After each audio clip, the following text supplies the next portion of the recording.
السلام علیکم listeners, welcome back to my channel. آج آپ سنیں گے ناول بن روئے آنسو۔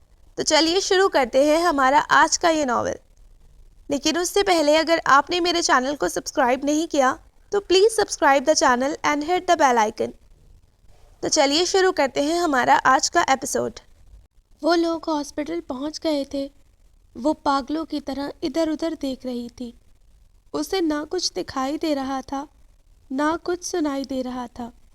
ڈاکٹر نے آ کر سمن کو دیکھا۔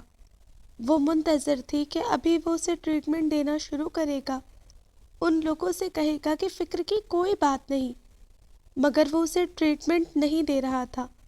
ان لوگوں سے فکر نہ کریں بھی نہیں کہہ رہا تھا۔ وہ کہہ رہا ہے کہ سمن مر گئی ہے۔ وہ راستے میں مر چکی تھی۔ اس کی گود میں سر رکھے رکھے ہی وہ مر چکی تھی۔ ارتضیٰ نے خالی خالی نگاہوں کے ساتھ بڑی بے یقینی سے ڈاکٹر کی طرف دیکھا تھا۔ وہ الٹے قدموں چلتی سمن اور ارتضیٰ سے بہت دور ہٹ گئی تھی۔ پھر اس نے ارتضیٰ کو سمن کے اوپر جھک کر چیخ چیخ کر روتے سنا۔ اس نے بھینچ کر اپنی آنکھیں بند کر لی۔ اسے لگا کہ ابھی وہ آنکھیں کھولے گی تو سب ٹھیک ہو جائے گا۔ سمن اس کے پاس کھڑی مسکرا رہی ہوگی۔ دیکھا کیسا ڈرایا میں نے تم لوگوں کو۔ اس کے پاس آ کر کوئی بولا تو تھا، مگر وہ سمن نہیں تھی۔ پتہ نہیں وہ کون تھی، شاید کوئی نرس۔ وہ اس کے ہاتھوں میں بہت سے زیورات پکڑا رہی تھی، جڑاؤ ہار، سونے کے کنگن، انگوٹھیاں، سونے کی چین، پتہ نہیں کیا کیا چیزیں تھیں۔ اس نے ان سب چیزوں کو تعجب سے دیکھا۔ اس نے ڈیڈی اور بابا کو کوریڈور میں آتا دیکھا تو بھاگتی ہوئی ان کے پاس آ گئی۔ ڈیڈی، سمن کو یہاں سے لے چلیں، یہ ہاسپٹل بالکل اچھا نہیں ہے۔ یہاں کے ڈاکٹر پتہ نہیں کیسے ہیں، وہ سمن کو ٹریٹمنٹ نہیں دے رہے۔ ڈیڈی نے اس کی بات کا کوئی جواب نہیں دیا۔ وہ زارو قطار رو رہے تھے۔ پاپا نے آگے بڑھ کر اس کا سر اپنے سینے سے لگا لیا، لیکن بولے وہ بھی کچھ نہیں۔ چلو صبا، کوئی اس کا ہاتھ پکڑ کر اسے وہاں سے لے آیا۔ وہ خاموشی سے گاڑی میں بیٹھ گئی۔ راستے بھر وہ خاموش رہی۔ گاڑی ان کے گھر کے پاس آ کر رکی تو باہر سے ہی اسے رونے کی آوازیں سنائی دی۔ اسے گھر کے اندر قدم رکھتے ہوئے خوف آیا۔ وہ گاڑی سے اتر گئی، مگر اندر جانے کے بجائے لان کے آخری کونے میں جا کر کھڑی ہو گئی۔ لیکن یہاں پر بھی رونے کی بہت تیز آوازیں اس کے کانوں میں آ رہی تھیں۔ اس نے اپنے کانوں میں انگلیاں ڈال لیں۔ تھوڑی تھوڑی دیر بعد گاڑیوں سے اتر کر مختلف لوگ ان کے گھر میں آ رہے تھے۔ آہستہ آہستہ لان میں بھی بہت سے لوگ جمع ہونے شروع ہو گئے۔ ماما فون پر سمن کے ایکسیڈنٹ کا سن کر ہی بے ہوش ہو گئی تھی۔ اماں غم سے نڈھال ایک طرف ساکت بیٹھی تھی۔ ان کی بوڑھی آنکھوں سے آنسو گر رہے تھے اور لبوں پر مسلسل بس ایک ہی جملہ تھا، سمن، یہ وقت تو میرے جانے کا تھا نا، پھر تم نے ایسا کیوں کیا؟ تمہیں اپنی بوڑھی دادی پر ذرا رحم نہیں آیا؟ یہ بھی نہیں سوچا کہ وہ اس صدمے کو سہ بھی سکتی ہے یا نہیں؟ ڈیڈی ایک طرف بیٹھے بلک بلک کر روتے بیٹی کے آخری سفر کی تیاریاں دیکھ رہے تھے۔ بابا ان کے پاس بیٹھے ہوئے تھے، ان کے کندھے کے گرد اپنا ہاتھ رکھ کر انہیں دلاسا دینے کی کوشش کرتے۔ وہ خود بھی روئے چلے جا رہے تھے۔ ارتضیٰ ضبط کی آخری حد پر پہنچا، خاموشی سے لوگوں کے تعزیتی جملے سن رہا تھا۔ اس کے لب بالکل خاموش تھے اور اس کی آنکھیں بالکل ویران اور بنجر۔ ظفر آج صبح جس بہن کو خوش کرنے کے لیے اسے سرپرائز دینے اچانک یہاں پہنچا تھا، اس وقت اسی بہن کو آنکھیں بند کر کے گہری نیند سوتا دیکھ رہا تھا۔ کیا تقدیر اتنی شفاق ہوتی ہے؟ ہنستے چہروں سے یوں لمحہ بھر میں مسکان چھین دیتی ہے۔ کیا تقدیر اسے آج یہاں اس لیے لائی تھی کہ وہ بہن کے مر جانے پر لوگوں کی ہمدردانہ نظریں دیکھے، تعزیتی الفاظ سنے اور اپنے ماں باپ اور دادی کو غم کی ان انتہاؤں پر سنبھالے؟ یہ سوچے کہ اسے رونا نہیں، اسے سب کو سنبھالنا ہے، بابا کو، ڈیڈی کو، ماما کو، دادی کو، ارتضیٰ کو اور صبا کو۔ لیکن صبا وہ کہاں ہے؟ اسے اچانک صبا کا خیال آیا۔ ماما کے پاس ڈاکٹر اور اپنی چند رشتہ دار خواتین کو چھوڑ کر وہ صبا کی تلاش میں آیا۔ یہاں وہاں اس کی تلاش میں نظریں دوڑاتا وہ گھر کے پچھلے حصے میں آ گیا تھا۔ صبا اسے وہاں نظر آ گئی تھی۔ اسے دیکھ کر اس نے سکون کا سانس لیا۔ وہ خود بھی اسے آتا دیکھ کر اس کے پاس آ گئی۔ ظفر بھائی، سمن اپنے اور ماما کے لیے گجرے لینے گئی ہے۔ اسے گجروں نے نہیں، موت نے بلایا تھا صبا۔ ظفر کی آنکھوں میں آنسو آ گئے۔ بے اختیار اس نے صبا کو گلے سے لگا لیا۔ صبا، سمن چلی گئی ہمیں چھوڑ کر۔ وہ تڑپ کر اس کے بازوؤں میں سے نکلی اور بھاگتی ہوئی وہیں پچھلی طرف سے کھلنے والا دروازہ کھول کر گھر کے اندر آ گئی۔ ظفر بھی اس کے پیچھے اندر آ گیا۔ وہاں بہت سے لوگ تھے۔ لاؤنج لوگوں سے کھچا کھچ بھرا ہوا تھا۔ اس نے دیکھا ظفر ماما کو سنبھالنے کی کوشش کر رہا ہے، مگر وہ اس سے سنبھالی نہیں جا رہی تھی۔ ان کی چیخیں گھر کے در و دیوار کو ہلا رہی تھی اور لاؤنج کے بیچوں بیچ وہ لیٹی ہوئی تھی، آنکھیں بند کیے۔ وہ گہری نیند سو رہی تھی۔ وہ ہلکی سی آہٹ سے بھی سوتے سوتے اٹھ جایا کرتی تھی، اور آج اتنے شور میں وہ اتنے سکون سے سو رہی تھی۔ اس کی آنکھیں خوف سے پھٹ گئی تھیں۔ کیا ایسا نہیں ہو سکتا تھا کہ سمن بھی اس روز انس ماموں اور ممانی کے ساتھ اسی پلین میں ہوتی؟ وہ مر جاتی، پھر یہ سب نہ ہوتا جو آج ہوا۔ وہ آج اس شخص کی دلہن بنی بیٹھی ہے جسے میں نے اپنی زندگی سے بھی بڑھ کر چاہا ہے۔ اس کے منہ سے چیخ تک نہ نکل سکی تھی۔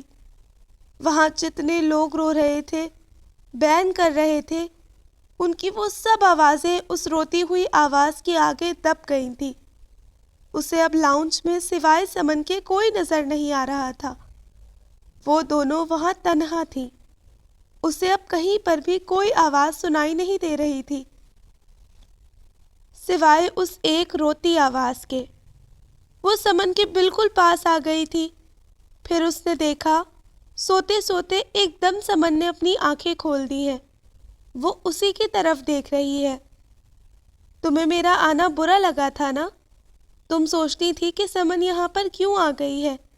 اس کے آنے سے پہلے ہم سب کتنے خوش رہا کرتے تھے۔ میں جا رہی ہوں صبا، اب تم لوگ دوبارہ سے خوش رہنے لگو گے۔ میں تو بس اپنی زندگی کے یہ چند آخری سال تم لوگوں کے ساتھ گزارنے آئی تھی۔ تم لوگوں کے درمیان تھوڑا سا وقت گزارنا چاہتی تھی میں۔ اتنی سی بات پر تم اتنا دکھی ہوتی تھی۔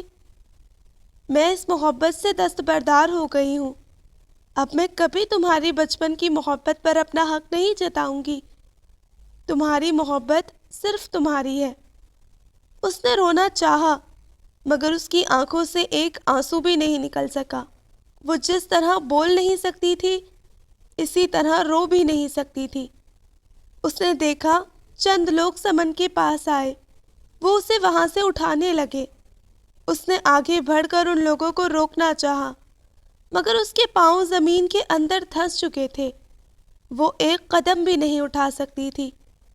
وہاں موجود ہر فرد کی آنکھوں سے آنسو بہہ رہے تھے، اور اس کی آنکھیں رونا ہی بھول چکی تھی۔ اس کی آنکھوں میں آنسو جم گئے تھے۔ آنسو بن کر بہنے والا پانی برف بن کر آنکھوں میں جم گیا تھا۔ میرے اللہ، کس کی نظر کھا گئی میرے بچوں کی خوشیوں کو؟ میرے دل کو چین نہیں آتا۔ کتنی دعائیں مانگی تھی میں نے اپنے بچوں کی خوشیوں کے لیے، کیا میری کوئی دعا بھی قبول نہیں ہوئی؟ اماں اپنا کلیجہ پیٹ پیٹ کر روئے چلی جا رہی تھی۔ ڈیڈی ان کے پاس بیٹھے سر جھکائے آنسو بہا رہے تھے۔ اماں، آپ کی پیاری سمن کی خوشیوں کو میری نظر لگی ہے۔ ہاں اماں، میری۔ میں اپنی بہن کی خوشیوں سے جل گئی تھی، کم ظرف اور حاسد ہو گئی تھی۔ اسے میری آہ لگی ہے۔ جس رات اس نے اپنی نئی زندگی کا آغاز آپ سب کی دعاؤں کے ساتھ کیا تھا، اس رات میں سارا وقت اپنی بہن کو بددعائیں دیتی رہی تھی، اللہ سے شکوے کرتی رہی تھی۔ میرے آنسو اور میری آہیں کھا گئی اس کی خوشیوں کو۔ شاید اس رات میرے لیے در قبولیت کھلا ہوا تھا۔ اور میں نے قبولیت کی گھڑی میں اپنی بہن کے لیے موت مانگی تھی۔ میرا دل چاہا تھا میں اسے اس کی صحت سے اٹھا کر کہیں غائب کر دوں اور خود اس کی جگہ وہاں پہنچ جاؤں۔ آپ لوگوں کی دعاؤں میں وہ اثر نہیں تھا جو میری بد دعاؤں میں تھا۔ دیکھیں وہ واقعی غائب ہو گئی ہے۔ اب مجھے کبھی بھی یہ نہیں کہنا پڑے گا کہ سمن تم یہاں پر کیوں آ گئی ہو۔ اس رات میری سب بد دعائیں عرش پر اٹھا لی گئی تھیں۔ دیکھیں ان کی قبولیت میں 2 سال کا عرصہ بھی نہیں لگا۔ 15 دن باقی ہے نا ابھی اس کی شادی کی سالگرہ میں۔ کتنے تھوڑے سے دن کی خوشیاں ملی تھی اسے۔ میں اپنے ہر عمل اور ہر بات کا جواز ڈھونڈ کر لے آؤں، مگر اس بات کا کیا جواز ڈھونڈوں؟ غم کی جو یہ صفاق اور ہولناک آندھی چلی تھی اور جو اس گھر کے سب سکھ اور ساری خوشیاں اڑا لے گئی تھی، ان میں کسی کو کوئی نظر نہیں آ رہا تھا۔ ارتضیٰ نے تو کمرے سے ہی نکلنا چھوڑ دیا تھا۔ بابا اور ڈیڈی تعزیت کے لیے آنے والوں سے مل رہے تھے۔ ظفر مما کے ساتھ ہاسپٹل میں تھا۔ اس کی کزنز نے 2-3 بار اسے مخاطب کرنے اور وہاں سے اٹھانے کی کوشش کی، مگر وہ جیسے انہیں سن ہی نہیں رہی تھی۔ مما شام کے وقت ہاسپٹل سے واپس آئی تھی۔ ظفر انہیں سہارا دے کر اندر لایا تھا۔ صرف 1 دن میں وہ بہت بوڑھی اور کمزور ہو گئی تھی۔ ڈیڈی نے ان کا ہاتھ پکڑ کر صوفے پہ بٹھایا تھا۔ سب مجھ سے کہہ رہے ہیں صبر کرو، مگر میں کیسے صبر کروں شفیق؟ میری کم عمر اور معصوم بیٹی منو مٹی تلے جا سوئی ہے۔ میں اسے کیسے بھول سکتی ہوں؟ وہ میرے وجود کا حصہ تھی۔ کسی کے جسم کا کوئی حصہ کاٹ کر پھینک دو اور اس سے کہو کہ وہ اسے بھول جائے، صبر کر لے۔ اولاد کیا بھول جانے والی چیز ہوتی ہے؟ کچھ عرصے بعد صبر آ جائے گا۔ وہ ڈیڈی کے کندھے پر سر رکھ کر سسک رہی تھی۔ اسے ایسا لگا تھا جیسے سمن کے ساتھ ساتھ مما اور ڈیڈی بھی مر گئے ہیں۔ اس کے ساکت وجود میں یکدم حرکت پیدا ہوئی تھی۔ وہ اٹھی اور بھاگتے ہوئے اپنے کمرے میں آ گئی۔ وضو کر کے اس نے جائے نماز بچھائی۔ جب میری بد دعاؤں میں اتنا اثر ہے تو دعاؤں میں کیوں نہیں؟ سمن کو واپس بھیج دے میرے اللہ، اس کی جگہ مجھے بلا لے۔ موت کے فرشتے کو اس گھر سے ایک زندگی چاہیے تھی نا، تو میری زندگی سمن کو دے دے اور اس کی موت مجھے۔ دعا مانگتے مانگتے اسے احساس ہوا کہ اس کے لفظ بالکل بے جان ہیں۔ اس کی آنکھوں سے ایک آنسو نہیں گر رہا۔ سوئم والے دن قبرستان سے فاتحہ پڑھ کر آنے کے بعد ارتضیٰ نے اپنی 3 دنوں کی خاموشی توڑ دی تھی۔ وہ اماں کی گود میں منہ چھپا کر بچوں کی طرح بلک بلک کر رونے لگا۔ وہ کہتی تھی، میں زندگی میں ہر دکھ اور ہر سکھ میں تمہارا ساتھ نبھاؤں گی۔ ساری دنیا تمہارا ساتھ چھوڑ دے، میں نہیں چھوڑوں گی۔ آج ساری دنیا میرے ساتھ ہے اور وہ ہمیشہ ساتھ نبھانے کا وعدہ کرنے والی نہیں ہے۔ کتنی جھوٹی تھی سمن، کتنے جھوٹے وعدے کیے تھے اس نے مجھ سے۔ اماں اس کے سر پر محبت سے ہاتھ پھیرتے ہوئے خود بھی رو رہی تھی۔ میرے بیٹے کی قسمت بھی میری جیسی ہے، میں بھی بن ماں کے پلا تھا نا۔ اماں دیکھے وہ بھی بن ماں کے پلے گا۔ اس نے کہا تھا ہم معاذ کو پہلے دن اسکول چھوڑنے ایک ساتھ جائیں گے۔ اب جب وہ پہلے دن اسکول جائے گا تو اس کا دوسرا ہاتھ کون پکڑے گا؟ بن ماں کا بچہ۔ معاذ کے لیے یہ الفاظ سننا کتنا اذیت ناک تھا۔ اس کے دل کو کچھ ہوا۔ وہ ارتضیٰ سے کہنا چاہتی تھی، مت بولو معاذ کے لیے یہ لفظ۔ اسے اچانک ہی معاذ کا خیال آیا تھا۔ اسے 2-3 دنوں سے وہ بھولی بیٹھی تھی۔ ان 3 دنوں میں کس نے اس کا خیال رکھا، کون اس کی دیکھ بھال کرتا رہا، اسے بالکل نہیں پتا تھا۔ وہ بابا کی گود میں بیٹھا بڑے مزے سے ان کے گلاسز سے کھیل رہا تھا۔ اسے پتا نہیں تھا کہ اس کا کتنا بڑا نقصان ہو گیا ہے۔ تقدیر نے اس معصوم سے وہ چیز چھین لی جس کی اسے سب سے زیادہ ضرورت تھی۔ ارتضیٰ کی آنکھوں کی سرخی بتا رہی تھی کہ وہ پچھلی 3 راتوں سے نہیں سویا۔ وہ آج پہلی مرتبہ ارتضیٰ غضنفر کو 100% سمن کے حوالے سے دیکھ رہی تھی۔ وہ اس کی بہن کا محبوب ہے، اس کا شوہر ہے، اس کے بیٹے کا باپ ہے۔ ارتضیٰ سے اس کا ہر رشتہ صرف اور صرف سمن کے حوالے سے ہے۔ اگر سمن کو بیچ میں سے ہٹا دو تو اس کا اس شخص سے کوئی رشتہ نہیں تھا۔ آج اسے دیکھ کر نہ کھو دینے کا دکھ ہوا تھا اور نہ حاصل کر لینے کی جستجو۔ وہ اسے یاد کر کے اس قدر سوگوار تھا۔ وہ اس شخص کے دکھ کو پوری شدت سے محسوس کر سکتی تھی۔ اسے پتا تھا یہ شخص اس کی بہن سے کتنی بے تحاشا محبت کرتا تھا۔ وہ چپ چاپ اپنے کمرے میں آ گئی۔ اس نے کمرے کے در و دیوار کی طرف دیکھا، اس بیڈ کی طرف دیکھا جس پر بے شمار راتیں ان دونوں نے ساتھ سو کر گزاری تھی۔ وہ بیڈ سوگوار تھا، وہ در و دیوار سوگوار تھے۔ حالانکہ وہ تو اس کی شادی سے پہلے کی بات تھی، 2 سال پہلے کی بات تھی، جب وہ اس کمرے میں رہا کرتی تھی۔ پھر یہ کمرہ آج اچانک اس کی جدائی میں غمگین کیوں ہو گیا تھا؟ لیکن وہ کمرہ اس سے کہہ رہا تھا کہ وہ پچھلے 2 سالوں سے اس کی کمی محسوس کر رہا ہے۔ کمرے کی مالک کو یہ بات آج پتہ چلی تھی۔ مجھے میرے کمرے میں تو سکون سے رہنے دو۔ اس گھر میں آتے ہی تم نے مجھ سے میری ہر چیز چھین لی۔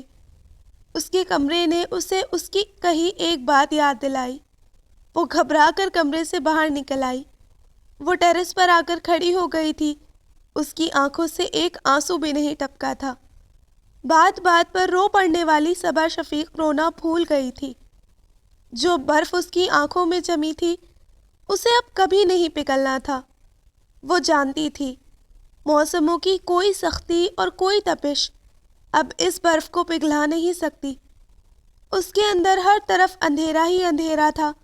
سامنے سڑک پر بہت سے لوگ آتے جاتے نظر آ رہے تھے، مگر وہ کچھ نہیں دیکھ رہی تھی، بس یہ سوچ رہی تھی، کیا زندگی نے کبھی ان لوگوں کو آزمایا نہیں؟ مجھے تو زندگی نے بڑی بے رحمی سے آزمایا ہے۔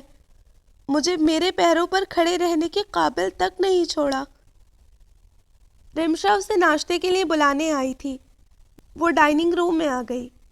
وہاں مما، بابا، ڈیڈی، ارتضیٰ اور ظفر بیٹھے ہوئے تھے۔ ان میں سے کسی نے بھی ناشتہ شروع نہیں کیا تھا۔ وہ تینوں خاموشی سے ناشتے کی میز کی طرف دیکھ رہے تھے۔ وہاں بیٹھا ہر فرد زندہ لاش نظر آ رہا تھا۔ وہ سب لوگ ایک دوسرے کی وجہ سے وہاں بیٹھے تھے اور ایک دوسرے ہی کے لیے ناشتہ کرنے کی کوشش کر رہے تھے۔ مما، آپ کچھ بھی نہیں کھا رہی، یہ آملیٹ تو کھا لیں۔ ظفر ان کے برابر والی کرسی پر بیٹھا تھا۔ ان کی پلیٹ میں وہ آملیٹ ڈالنے لگا تو انہوں نے اس کا ہاتھ پیچھے ہٹا دیا۔ میں لے لوں گی ظفر، جب سانس لینی نہیں چھوڑی تو کھانا کھانا بھی نہیں چھوڑوں گی، تم فکر مت کرو۔ ان کے لفظوں میں بہت درد تھا۔ ماس جاگ گیا۔ رمشا اسے مما کے کمرے سے اٹھا کر وہاں لے آئی تھی۔ ڈیڈی نے اسے اپنی گود میں بٹھا لیا تھا، مگر وہ 2-3 سیکنڈز میں ہی ان کی گود سے نیچے اتر کر کارپیٹ پر بیٹھ کر کھیلنے لگا تھا۔ رات سمن میرے پاس آئی تھی۔ مما کسی سے بھی مخاطب ہوئے بغیر آہستہ سے بولی۔ مجھ سے کہہ رہی تھی، مما قبر میں بہت اندھیرا ہے، مجھے اکیلے بہت ڈر لگتا ہے، آپ میرے پاس آ جائیں۔ ارتضیٰ، تمہیں پتہ ہے نا وہ کتنی چھوٹی چھوٹی باتوں پر ڈر جاتی تھی۔ کوئی پیچھے سے آ کر اسے اچانک آواز دے تو وہ چونک جاتی تھی، اور اندھیرے سے اسے کتنا ڈر لگتا تھا۔ کبھی لائٹ چلی جاتی تو اکیلے سونے کے لیے اپنے کمرے میں بھی نہیں جاتی تھی۔ بابا بے بسی اور غم کی تصویر بنے انہیں دیکھ رہے تھے۔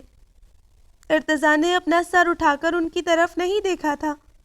وہ چائے کے کپ پر نظریں جمائے ان کی بات سن ہی نہیں رہا تھا۔ سب کی توجہ مما کی طرف تھی، اس کی بھی تھی، لیکن پھر اچانک اس کی نظر معاذ پر پڑ گئی۔ وہ کارپیٹ پر کھیلتے ہوئے ان لوگوں سے تھوڑا دور چلا گیا تھا۔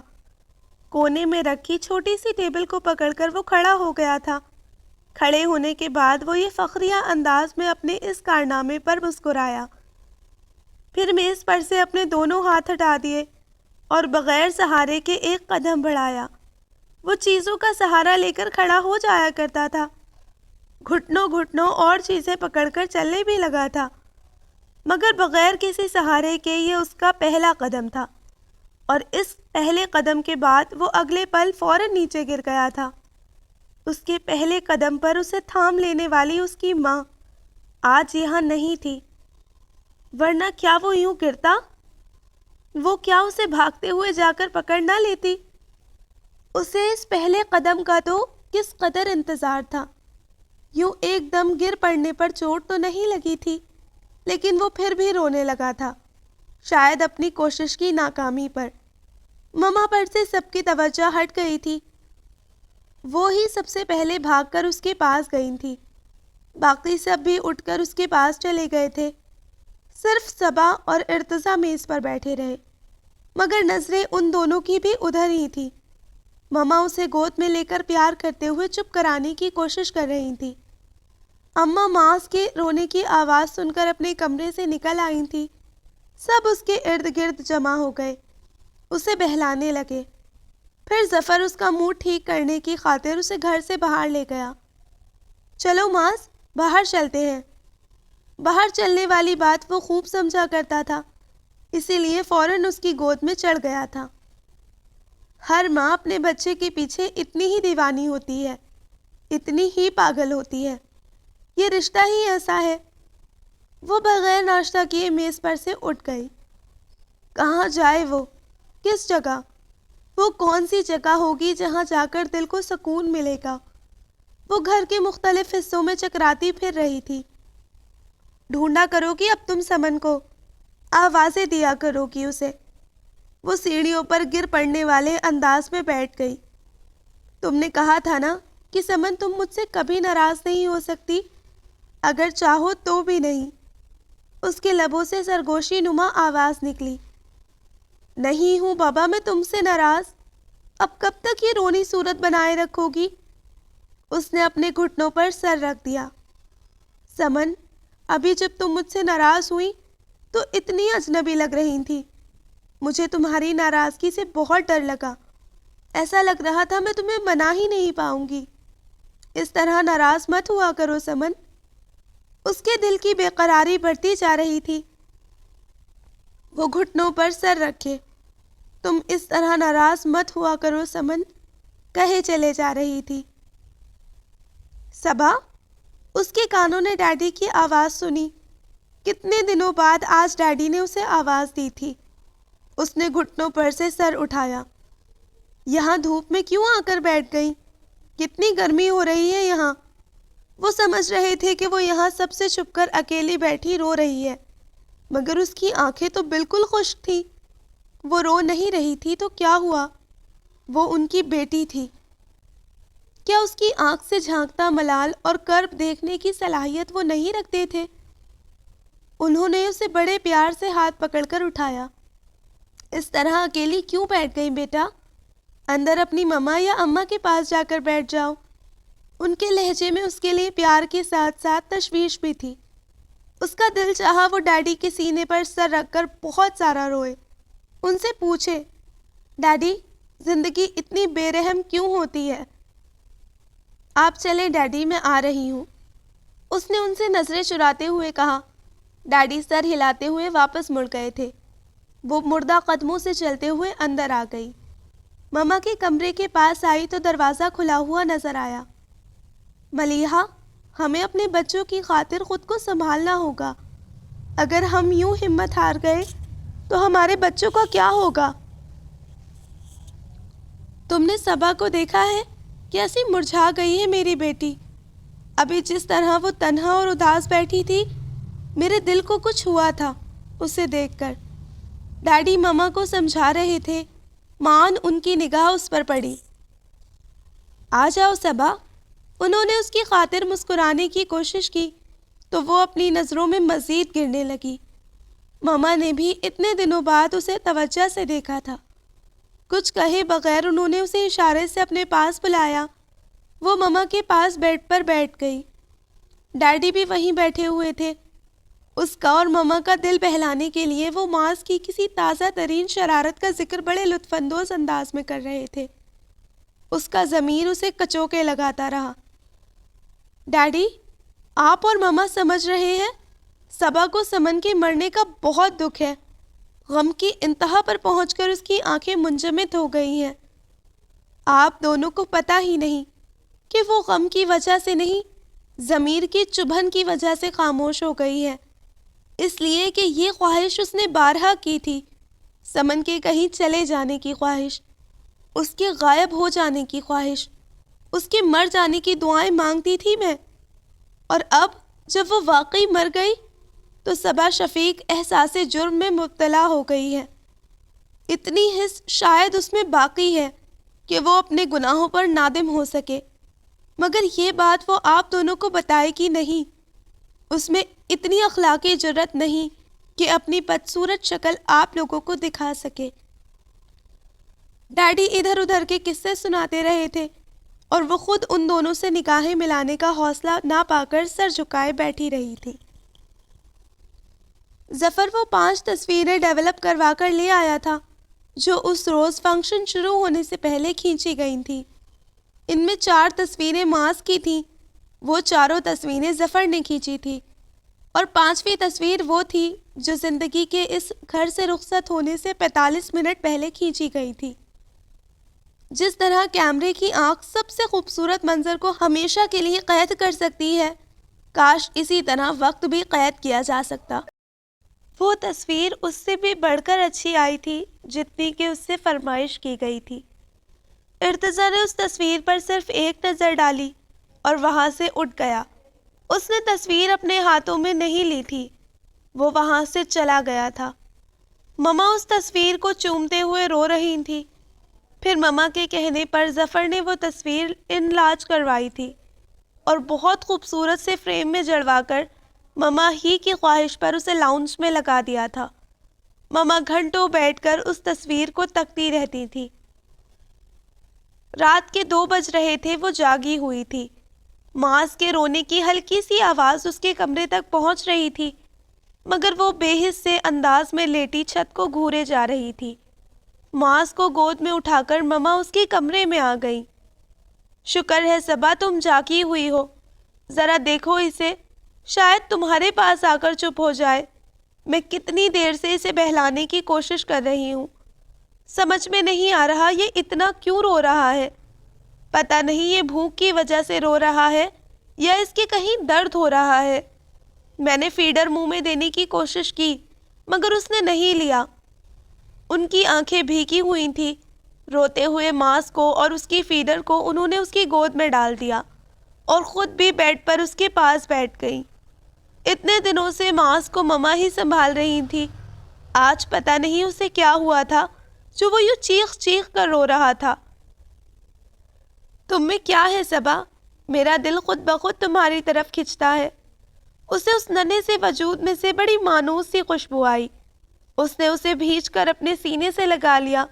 جس طرح اس بچے کی ماں کا دل اس کی طرف کھنچتا تھا، اسی طرح اس کا دل اس بچے کی طرف کھنچنے لگا تھا۔ وہ اسے سینے سے لگا کر چپ کرانے کی کوشش کر رہی تھی مگر وہ چپ نہیں ہو رہا تھا۔ اسے دودھ پلاؤ، شاید بھوک کی وجہ سے رو رہا ہے۔ مما کے کہنے پر اس نے فیڈر اٹھا کر اسے دودھ پلانے کی کوشش کی مگر اس نے روتے ہوئے ہاتھ مار کر فیڈر دور پھینک دیا۔ اسے ماں کی ہڑک ہو رہی ہے۔ دن میں بچہ کسی کے بھی پاس رہ لے، رات میں اسے ماں کی گود ہی چاہیے ہوتی ہے۔ وہ بول نہیں سکتا تو کیا ہوا، ڈھونڈ تو رہا ہوگا اسے۔ مما بولتے بولتے بچوں کی طرح پھوٹ پھوٹ کر رو پڑی تھی۔ اسے یاد آیا سمن معاذ کو گود میں لے کر ٹہلا کرتی تھی۔ وہ اسے گود میں لے کر کھڑی ہو گئی، اسے اپنے کندھے سے لگا کر کمرے میں ٹہلنے لگی۔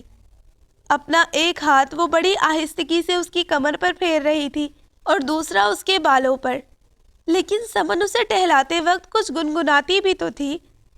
کیا؟ صبا کو اچھی طرح یاد تھا وہ کیا گنگناتی تھی۔ اس نے بہت آہستہ اور بڑے کومل اور مدھر انداز میں گنگنانا شروع کر دیا۔ Twinkle, twinkle, little star, how I wonder what you are. اس کے رونے کی شدت میں اچانک ہی کمی آ گئی تھی۔ رو تو وہ ابھی بھی رہا تھا مگر اب رونے میں ضد اور غصے کی جگہ شکوے نے لے لی تھی۔ کہاں چلی گئی تھی مجھے چھوڑ کر؟ وہ اس کی کندھے پر سر رکھ کر سسکیاں لے رہا تھا۔ اس کی سسکیوں کی آواز آنا بھی بند ہو گئی تھی۔ مما بھی رونا بھول کر صبا کی آواز میں کھو گئی تھی۔ وہ ایک ٹک صبا کو دیکھ رہی تھی. کتنی ملتی تھی اس کی آواز سمن سے. صبا چپ مت ہو، یوں ہی گنگناتی رہو. تمہاری آواز میں مجھے اس کی آواز سنائی دے رہی ہے. ان کی آنکھیں اس سے التجا کر رہی تھیں. انہوں نے کتنی مرتبہ اسے یہی نظم گنگناتے سنا تھا. سمن کے 40ویں کے بعد ظفر واپس چلا گیا تھا. اس کے سپروائزر کا فون آیا تھا. اس کا پی ایچ ڈی آخری مراحل میں تھا. اتنے دن یہاں رکنے سے اس کا بہت حرج ہو گیا تھا. سب نے بڑے حوصلے اور ہمت سے اسے جانے کی اجازت دی تھی. زندگی کسی کے لیے نہیں رکتی. کسی کے نہ ہونے سے اسے کوئی فرق نہیں پڑتا. جن لوگوں کے ہونے سے لگتا ہے کہ زندگی انہی کے دم سے ہے، یہ نہیں ہوں گے تو زندگی ہی نہیں ہوگی. جب وہ نہیں ہوتے زندگی تب بھی ہوتی ہے. وہ اسی طرح چلتی رہتی ہے. وہ زندہ رہ کر زندگی سے منہ نہیں پھیر سکتے تھے. دل کرب اور درد سے بھرے ہوئے تھے. آنکھیں ملول اور افسردہ تھیں، مگر انہیں پھر بھی زندگی کی طرف واپس تو آنا ہی تھا. ارتضیٰ آفس جانے لگا تھا. اس نے خود کو پہلے کی طرح مصروف کر لیا تھا کہ سمن کی یاد تو ہر جگہ اس کے ساتھ تھی. ماسٹرز کی کلاسز ہو چکی تھی جب سمن اور ارتضیٰ واپس کراچی آئے. ان دنوں اس کے امتحان چل رہے تھے. ماس کی سالگرہ سے چند دن پہلے وہ پریکٹیکل سے فارغ ہوئی تھی. وہ اب ماسٹرز کرنے کے لیے دوبارہ یونیورسٹی جوائن کرنا نہیں چاہتی تھی. حقیقت تو یہ تھی کہ اسے یہ بات یاد بھی نہیں رہی تھی کہ یونیورسٹی میں اس کی ایم ایس سی کی کلاسز شروع ہونے والی ہیں. ڈیڈی نے اسے یہ بات یاد دلوائی. اس نے ان سے ڈیڈی میرا ایم ایس سی کرنے کا موڈ نہیں کہہ کر انکار کر دیا تھا. وہ خاموش ہو گئے. انہوں نے اس سے مزید اصرار نہیں کیا تھا، مگر بابا نے اسے یونیورسٹی جانے پر مجبور کر دیا. بابا میرا دل نہیں چاہتا، پڑھنے میں اب میرا دل نہیں لگے گا. اس نے سر جھکا کر بے بسی سے کہا تو وہ مشفقانہ انداز میں اسے سمجھانے لگے. مجھے پتا ہے بیٹا کہ تمہارا دل نہیں چاہ رہا، مگر بعض کام دل کی مرضی کے خلاف کرنے پڑ جاتے ہیں نا. کسی بہت اپنے کے لیے، اس کی خوشی کے لیے. تم اس طرح دنیا سے کنارہ کر کے الگ تلگ بیٹھی رہو گی تو ملیحہ اور شفیق کیسے خود کو نارمل کر پائیں گے؟ ہمیں اس گھر میں زندگی واپس لانی ہے. زندگی کو پہلے جیسا بنانا ہے، خوشیوں اور امنگوں سے بھرا ہوا. بابا زندگی کبھی پہلے جیسی نہیں ہو سکے گی. اس نے ان کے کندھے پر سر رکھتے ہوئے کہا. وہ اس کی پشت پر شفقت سے ہاتھ پھیرتے رہے.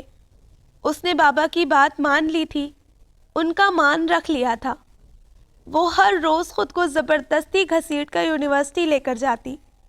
کلاس کے دوران وہ لیکچر کے بمشکل چند پوائنٹس ہی نوٹ کر پاتی. ماما اور ڈیڈی اسے یونیورسٹی جاتا دیکھ کر مطمئن ہو گئے تھے، ورنہ اس کی مستقل خاموشی ان کے لیے تشویش کا باعث بنتی جا رہی تھی. وہ یونیورسٹی سے آتی تو معاذ لپک کر اس کے پاس آ جاتا. اسے گود میں اٹھانے سے کترانا اس نے چھوڑ دیا تھا. وہ بھاگ کر اس کی طرف آتا تھا اور وہ اسے نظر انداز نہیں کر پاتی تھی. اس نے ٹوٹے پھوٹے لفظ بولنے شروع کر دیے تھے. مما کو مما وہ بڑا صاف بولتا تھا. باقی اس کی بولی ایسی تھی جو صرف مما کی اور اس کی سمجھ میں آتی تھی. رات کو مما اور معاذ اس کے کمرے میں سونے لگے تھے. رات کو وہ مما سے نہیں سنبھلتا تھا. جب ضد میں آتا تو مما اسے ہاتھ بھی نہیں لگا سکتی تھی. وہ اسے گود میں اٹھا کر ٹہلاتی، اسے بڑے پیار سے بہلاتی. کتنی راتیں مما اور اس نے مل کر معاذ کے لیے جاگی تھی. سمن چلی گئی. میرا ارتضیٰ تنہا رہ گیا. معاذ سے اس کی ماں چھن گئی. میں کس کس بات کا غم کروں؟ میرے بچوں سے ان کی خوشیاں چھن گئی ہیں. اب جینے کا دل نہیں چاہتا غضنفر. بہت جی لیا. بابا اور ڈیڈی کافی دیر تک اماں کا دل بہلانے کے لیے ان کے پاس بیٹھے رہتے. وہ اپنے دکھ بیٹوں کے ساتھ بانٹ کر پرسکون ہو گئی تھی. بہت دنوں بعد انہوں نے کسی کے ساتھ اتنی طویل گفتگو کی تھی. اپنے سارے دکھ درد ہلکے کر کے وہ اتنی پرسکون ہوئی کہ اس رات کے بعد صبح ہونے پر کسی کے جگانے سے بھی وہ نہیں اٹھی. سمن کا غم اماں نے اپنے دل سے ایسا لگایا تھا کہ اس کے مرنے کے صرف 7 مہینے بعد خود بھی ابدی نیند سو گئی تھی۔ زمین نے سورج کے گرد اپنا ایک اور چکر مکمل کر لیا تھا۔ دن رات کی گردش میں وہ دن ایک مرتبہ پھر پلٹ کر ان لوگوں کی زندگیوں میں آیا تھا۔ وہ دن جب ایک ہنستی مسکراتی زندگی اس گھر سے رخصت ہو گئی تھی۔ یہ دن ان سب کے لیے بہت تکلیف دہ تھا، لیکن پھر بھی انہیں اس دن خوشیاں منانی تھی۔ دل پر جس کے جو بھی گزر رہی تھی، وہ لوگ اس کا ایک دوسرے سے اظہار نہیں کر رہے تھے، آپس میں ایک دوسرے سے جھوٹ بولتے، وہ سب خود کو خوش ظاہر کرنے کی کوشش کر رہے تھے۔ بابا ویسا ہی کیک آرڈر کر کے آئے تھے جیسا پہلی سالگرہ پر سمن نے کیا تھا۔ ماما نے کھانے کا بہترین انتظام کیا تھا۔ ڈیڈی نے نوکروں کو ساتھ لگا کر ڈائننگ روم کو بڑی خوبصورتی کے ساتھ غباروں اور جھالروں سے سجا دیا تھا۔ ان سب نے ماس کے لیے تحفوں کا ڈھیر لگا دیا تھا۔ ظفر نے بھی عین سالگرہ کے دن تحفہ بھیجا تھا۔ کیک کاٹتے وقت بابا نے ارتضیٰ سے کہا کہ وہ ماس کا ہاتھ پکڑ کر کیک کٹوائے۔ مما، آپ اور ڈیڈی کٹوا لیجئے۔ اس نے مما سے نظریں چراتے ہوئے آہستگی سے کہا۔ کیک کا چھوٹا سا ٹکڑا منہ میں ڈالتے ہوئے مما خود کو روک نہیں پائی تھی۔ بہت مزے سے کیک کھاتا ہوا ماز ان کو روتا دیکھ کر بڑا حیران نظر آ رہا تھا۔ بابا، ڈیڈی اور ارتضیٰ سب انہیں چپ کرانے میں مصروف تھے۔ ماز کی توجہ اب غباروں کی طرف تھی۔ صبا نے اسے کارپیٹ پر بٹھا کر بہت سارے غبارے اس کے گرد جمع کر دیے۔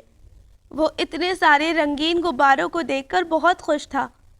وہ بظاہر اس کے ساتھ بیٹھی تھی، مگر اس کی توجہ سامنے صوفے پر بیٹھے بابا، مما، ڈیڈی اور ارتضیٰ کی طرف تھی۔ صبا، کسی نے اسے بہت زور سے آواز دی۔ وہ بری طرح چونکی۔ کیا ہوا صبا؟ میں اتنی دیر سے تمہیں آوازیں دے رہا ہوں۔ ارتضیٰ فلور کشن پر مما کے سامنے بیٹھا تھا۔ بابا اور ڈیڈی ان کے پاس صوفے پر بیٹھے تھے۔ وہیں بیٹھے بیٹھے گردن موڑ کر ارتضیٰ نے اسے آواز دی تھی۔ صبا کے چہرے کے تاثرات ناقابل فہم تھے۔ اس کے آواز دینے پر اس نے دیکھ تو لیا تھا، مگر یوں لگ رہا تھا جیسے وہ اس کی بات سن تو رہی ہے مگر سمجھ نہیں رہی۔ صبا، تمہاری طبیعت تو ٹھیک ہے نا؟ وہ مما کو چھوڑ کر فوراً اس کے پاس آیا تھا۔ بابا اور ڈیڈی ہنوز مما کی دلجوئی میں لگے تھے۔ وہ بڑے تشویش بھرے انداز میں اس کو دیکھ رہا تھا۔ میں تمہاری طبیعت کے بارے میں پوچھ رہا ہوں صبا۔ اس کے پاس بیٹھتے ہوئے اس نے اپنا سوال دہرایا۔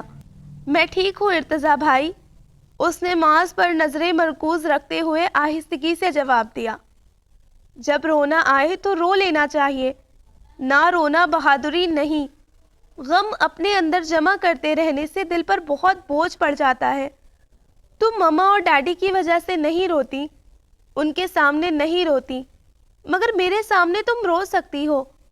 اگر سمن کی یاد آ رہی ہے تو رو لو صبا۔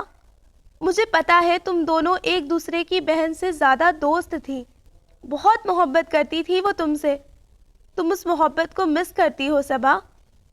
سمن کے بارے میں اس طرح اس 1 سال میں ارتضیٰ نے گھر کے کسی فرد سے بات نہیں کی تھی، مگر اس وقت صبا کے چہرے پر موجود تاثرات نے اسے سمن کے بارے میں اتنا زیادہ بولنے پر مجبور کر دیا تھا۔ کیسی لگی تھی وہ اس پل ارتضیٰ کو، جیسے اس کی زندگی سے ہر امید اور ہر آس خوشی کو باہر نکال دیا گیا ہو، یوں جیسے اس کے پاس زندگی میں کچھ بچا ہی نہ ہو۔ وہ اسے کیسے بتاتی کہ وہ کیوں نہیں روتی، وہ کیسے کہتی کہ اس سے رویا نہیں جاتا۔ وہ رونا چاہتی ہے، مگر اس کا ضمیر اسے رونے نہیں دیتا۔ وہ خاموشی سے اس کی طرف دیکھ رہا تھا، وہ اس کے بولنے کا منتظر تھا۔ مجھ سے اس کے بارے میں بات نہیں کی جاتی، اسے کچھ تو کہنا تھا۔ اس حادثے کو قبول کر لو صبا، ہم سب کو اس کے بغیر رہنے کی عادت ڈالنی ہوگی، مان لینی ہوگی یہ بات کہ وہ اب کبھی یہاں واپس نہیں آئے گی۔ وہ ہمیشہ کی طرح پیار بھرے انداز میں اسے سمجھانے لگا۔ روز کی طرح رات کو مما اور ماز اس کے کمرے میں تھے۔ وہ روزانہ کی نسبت آج جلدی سو گیا تھا۔ مما نے سوتے ہوئے ماز پر ایک شفقت بھری نگاہ ڈالی، پھر اس کی طرف متوجہ ہوئی۔ تمہیں نیند تو نہیں آ رہی صبا؟ اس نے ماما کی طرف نہ سمجھنے والے انداز میں دیکھا۔ ان کا انداز ظاہر کر رہا تھا کہ وہ اس سے کوئی بات کرنا چاہتی ہیں۔ اس نے نفی میں سر ہلا دیا۔ معاذ ان دونوں کے بیچ میں لیٹا ہوا تھا۔ صبا، ماں اور بیٹی کا رشتہ دوستی کا رشتہ بھی ہوتا ہے۔ ماں بیٹی سے ہر بات دوستوں کی طرح کرتی ہے اور بیٹی بھی دوستوں کی طرح ماں سے اپنی ہر کیفیت شیئر کرتی ہے۔ وہ اس کی طرف دیکھتے ہوئے بہت متانت اور بردباری سے بولی، اسی لیے وہ بڑی بے ساختگی میں اپنی جگہ سے اٹھ کر بیٹھ گئی تھی۔ کیا بات ہے ماما؟ صبا، میں چاہتی ہوں آج ہم دوستوں کی طرح باتیں کریں۔ میں تم سے تمہاری زندگی کے سب سے اہم فیصلے کے بارے میں بات کرنا چاہتی ہوں۔ وہ اس کی طرف دیکھتے ہوئے بڑے دھیمے لہجے میں بولی، ہم لوگ تمہاری شادی کے بارے میں سوچ رہے ہیں۔ بہت سے رشتے ہیں ہمارے سامنے، مگر تمہاری زندگی کے فیصلے کا اختیار تمہارے ہی پاس ہونا چاہیے۔ اگر تم کسی کو اس حوالے سے پسند کرتی ہو تو تم مجھے اس کے بارے میں بتاؤ۔ وہ جواب میں چند لمحوں تک کچھ بول نہیں سکی تھی۔ ایسی کوئی بات نہیں ہے ماما، میری زندگی میں ایسا کوئی بھی نہیں ہے۔ وہ جھوٹ بول بھی نہیں رہی تھی۔ جو کچھ اس کی زندگی میں تھا وہ اس کا ماضی تھا۔ اب نہ اس کی زندگی میں کوئی تھا، نہ اس کے دل میں، نہ اس کی سوچوں میں، کہیں پر بھی کوئی نہیں تھا۔ پھر کیا ہم لوگ اپنی مرضی سے تمہارے لیے کسی کو چن سکتے ہیں؟ کیا تم ہمیں یہ حق دے رہی ہو؟ ان کی آنکھوں میں بڑی امید بھری چمک ابھری تھی، ایسے جیسے اس کے جواب نے انہیں بڑی خوشی دی ہو۔ اس نے اسبات میں سر ہلا دیا تھا۔ اگر ہم تمہاری شادی ارتضیٰ کے ساتھ کر دیں تو؟ اسے جیسے ایک دم کرنٹ لگا، وہ پوری کی پوری ہل گئی۔ تم مجھے خود غرض مت سمجھو صبا، یہ بات میں اس لیے نہیں کہہ رہی کہ تم ہمیشہ معاذ کی ماں کا رول ادا کرتی رہو، اس کی پرورش کرو۔ اس میں کوئی شک نہیں کہ تم سے بہتر معاذ کا خیال کوئی نہیں رکھ سکتا۔ کل کو اگر ارتضیٰ نے دوسری شادی کر بھی لی تو وہ دوسری لڑکی چاہے کتنی ہی اچھی کیوں نہ ہو، تمہاری طرح اس کی دیکھ بھال نہیں کر سکے گی۔ یہ سب باتیں اپنی جگہ بالکل درست ہیں، لیکن میرے تم سے ارتضیٰ سے شادی کے بارے میں کہنے کی وجہ یہ ہرگز نہیں۔ سچ تو یہ ہے صبا کہ ارتضیٰ سے بہتر تمہارے لیے کوئی نہیں ہو سکتا۔ وہ تمہیں سمجھتا ہے، تمہارے مزاج کو سمجھتا ہے۔ اس نے میری ایک بیٹی کو اتنا سکھی رکھا ہے کہ میں اپنی دوسری بیٹی بہت خوشی سے اسے دے سکتی ہوں۔ یہ صرف میری خواہش نہیں، تمہارے ڈیڈی اور غضنفر بھائی کی بھی یہی خواہش ہے۔ تم ہمیشہ ہماری نظروں کے سامنے رہو گی۔